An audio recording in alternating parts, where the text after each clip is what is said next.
Egy ország, amelynek 39 billió dollár az adóssága, mégis háborúkat vív a határain túl, és naponta 900 millió dollárt éget el. A normális emberek reakciója erre, ez elmebaj. Ami érthető reakció. De azon a saktáblán, ahol a vezető játékosok mozognak, a háború nem kiadás.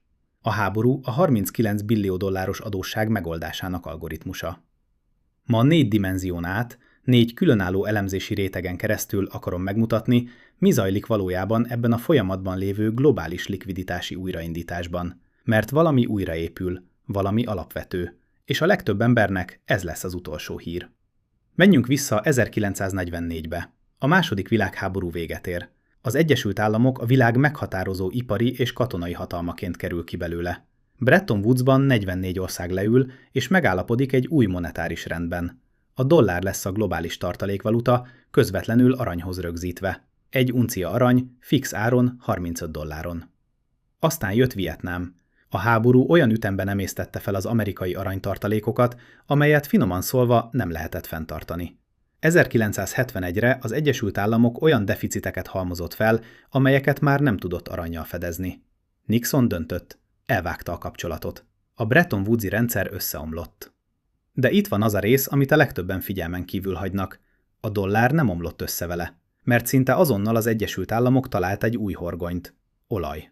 A petrodollár rendszer, amelyet Washington és Riad kovácsolt össze a Bretton Woods összeomlása utáni években, azt jelentette, hogy a globális olajat, az ipari világ egyetlen legfontosabb nyersanyagát kizárólag dollárban árazták és számolták el. Ha olajat akartál, dollár kellett. A dollárhoz pedig vagy el kellett adni valamit az amerikaiaknak, vagy meg kellett venni az amerikai adósságot. Az Egyesült Államok externalizálta az adósság problémáját. A háborúkat ettől fogva nem a hazai erőforrások csökkentésével finanszírozták, hanem kötvények kibocsátásával a globális dollártartók felé, azoknak, akiknek dollár kellett energiavásárláshoz. Majd ezeket a háborúkat arra is felhasználták, hogy megerősítsék a dollár nélkülözhetetlenségét. A háború nem pénzbe kerül, a háború feltölti a dollárrendszert. Ez az első dimenzió, a történelmi horgony. Itt be kell vezetnünk egy fogalmat, amely a mainstream pénzügyi kommentárokban meglepően kevés figyelmet kap. Az eurodollár. Nem euró, nem európai. Az eurodollár egyszerűen az Egyesült Államokon kívül keringő, a Fed közvetlen felügyeletén kívül eső dollár. Valahol 12 és 16 billió dollár közötti összeg, ez körülbelül háromszorosa az egész amerikai belföldi bankrendszer teljes betétállományának, és a nagy része Londonon, Zürichön és a Kajmán-szigeteken keresztül mozog. A keletkezésének története érdekesebb, mint ahogy a legtöbben gondolják. 1956. A Szuezi válság. Az Egyesült Államok pénzügyi nyomással kényszeríti Britanniát visszavonulásra. A Szovjetunió levon egy logikus következtetést. Ha az amerikaiak fegyverként használhatják a dollárbetéteket, a szovjet tartalékok ne New York-i bankokban legyenek. 1957-ben áttolják Londonba. Az első eurodollár egy hidegháborús kockázatkezelési döntés volt. Vegyük a Kajmán-szigeteket. Egy japán bank az állampapírját biztosítékként felhasználva dollárral hitelez egy brazil cégnek. Az a cég offshore bankba helyezi, amely azt megint biztosítékként használja. 100 millió dollár alapbiztosítékból 1 milliárd dollár kredit lesz, rekurzív zálogolás útján. A Fed minden New York-i bankkönyvelését olvasni tudja, a Kajmán-szigeteken hajnali 3-kor villogó szerverek jelzéseit nem. Ez a 10-szeres tőkeáttétel a globális jólét hajtóanyaga, de egyben egy mélytengeri robbanótest is, amelynek kanóca nagyon hosszú és nagyon instabil. Folyóév március 17-én az amerikai államadósság első alkalommal lépte át a 39 billió dolláros határt. Ez a mérföldkő néhány héttel azután következett be, hogy az amerikai-izraeli koalíció megnyitotta a hadműveleteket Iránnal szemben. A biztonságos menedékbe irányuló tőke nem érkezett meg a historikusan elvárható mértékben. A háttérben pedig Amerika 3 legnagyobb külföldi hitelezője, Japán, az Egyesült Királyság, Kína folytatta az állampapírállomány kitartó, szisztematikus csökkentését. A hagyományos logika szerint geopolitikai sokk egyenlő tőkemenekülés az állampapírokba. Hozamok esnek, a dollár erősödik, Amerika olcsón hitelez. Ez nem történt meg. A 10 éves hozam emelkedett, a biztonságos menedékfunkció meghibásodott. Mert a biztosítéki lánc törik. Amikor Tokió, London és Peking csökkenti az állampapírállományát, az offshore dollárrendszer alaprétegét csapolja le. Kevesebb állampapír, kevesebb biztosítékot jelent. Kevesebb biztosíték azt jelenti, hogy az árnyékbanki játék akadozni kezd. Ez nem adósság probléma. Ez szisztematikus. Képzeld el, hogy az amerikai kormány ma bejelent egy különleges hadiadót, $3000 adófizetőnként. Az utca nem maradna csendes, de háborúkat vívnak, mégis a legtöbb ember úgy érzi, nem fizet értük. A költség nem tűnt el, csak elrejtették, elhalasztották, felhígították. A kormány nem adóértesítőt küld, kötvényt bocsát ki, a Fed megveszi. Az infláció felmorzsolja a vásárlóerőt. A tejára 3,99-ről 4,99-re ugrik. A fiat monetáris rendszer zseniális vonása, hogy a háború költségét láthatatlanná teszi. Nem törleszti az adósságot, újraindítja a sakktáblát. 3 nyomvonal, párhuzamosan. Az új szűkös erőforrás a számítási kapacitás. A globális AI forradalom Nvidia GPU-kon és TSMC szilíciumon fut. Mindkettő dollárban árazott és elszámolt. Az AI képességért folyó teljes globális verseny amerikai irányítású ellátási láncokon halad keresztül. Amikor az erőforrás hordókból sávszélességgé változik, a dollár horgonyzó pontja elvándorol. Nem hivatalosan, csak elvándorol. $100 helyezel el a Circle-nél, és új SDC-t kapsz érte. A Circle-t jogilag kötelezi, hogy ezt a $100 rövid lejáratú állampapírokba fektesse. Minden dollár hozam, amelyet a Circle keres, töredékkel csökkenti az Egyesült Államok hitelfelvételi költségét. Azt hiszed, digitális eszközön hozamot keresel. Operatív értelemben az Egyesült Államok kincstárának néma hitelezője vagy. A Tether 2026-os tartaléktanúsítványa több mint $122 milliárd értékű állampapírállományt mutat. Ez tartalékainak 83%-a. Ha a Tether egy ország lenne, Németország és Szaúd-Arábia közé kerülne a ranglistán. A Tether vezérigazgatója nyilvánosan kijelentette, az idei cél az első 10 közé kerülni. Miközben azt vitattad, hogy a Fed kamatot csökkente, a Tether árnyékjegybanki pozícióba lépett. A harmadik nyomvonal Pozsár Zoltántól ered, a Federal Reserve volt stratégistájától, aki egy Bretton Woods 3-nak nevezett rendszert javasolt. Az állítás a dollárnak, amely elveszítette aranyhorgonyát 1971-ben, valami reálishoz kell visszahorgonyoznia. Kemény áruk, fizikai eszközök, arany. 3 nyomvonal, amelyek ugyanabba az irányba mutatnak. Nem törlesztés.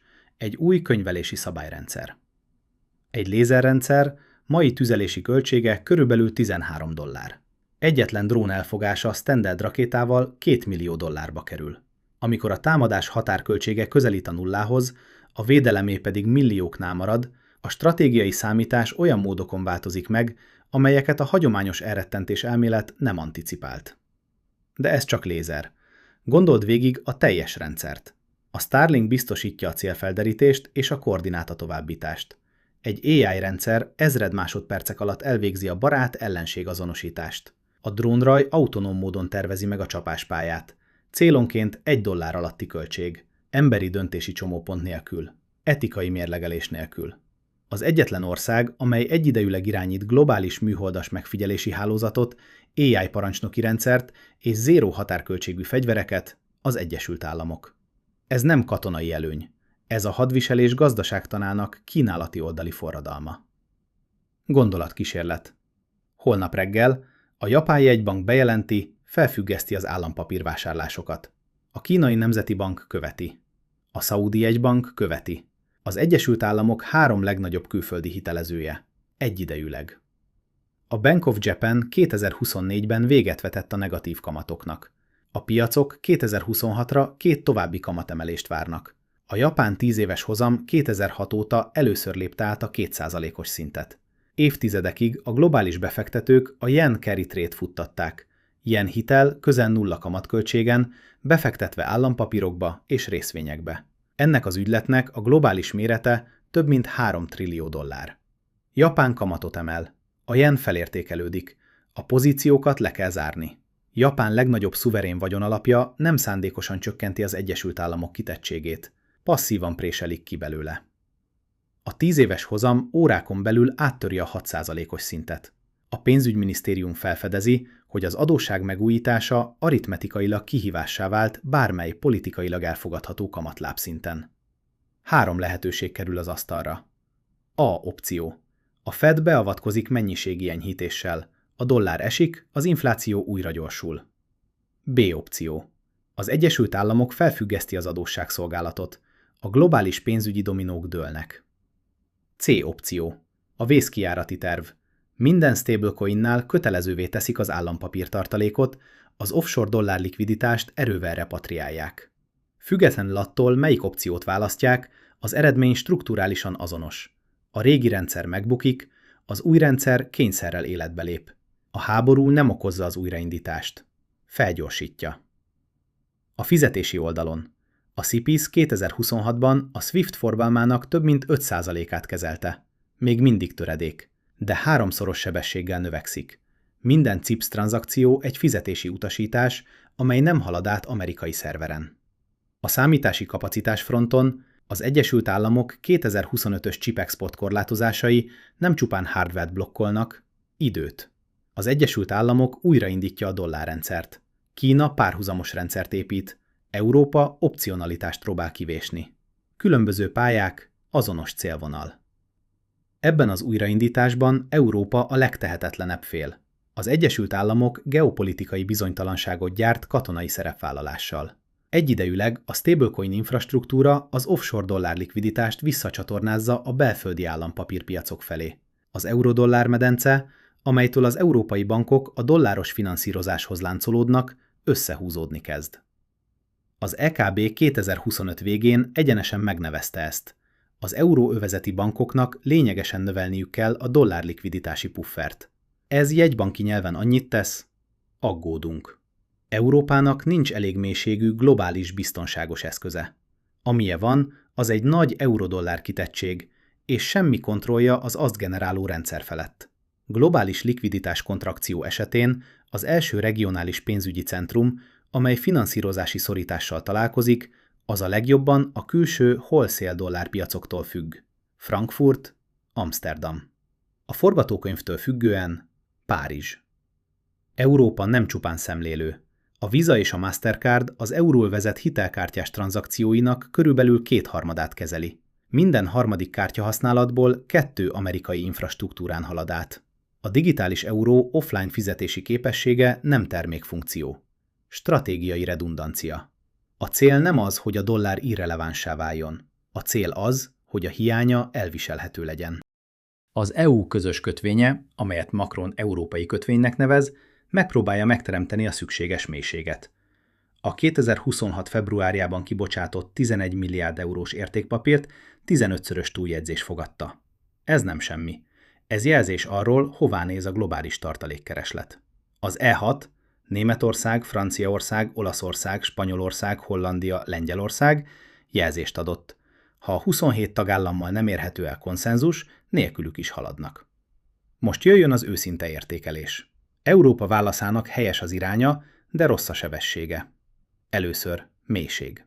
A biztonságos eszköz alapértéke nem a biztonság, a likviditás. Az amerikai állampapírpiac naponta 600 milliárd dollárnál többet forgat. Az európai piacok alig érik el a 100 milliárdot.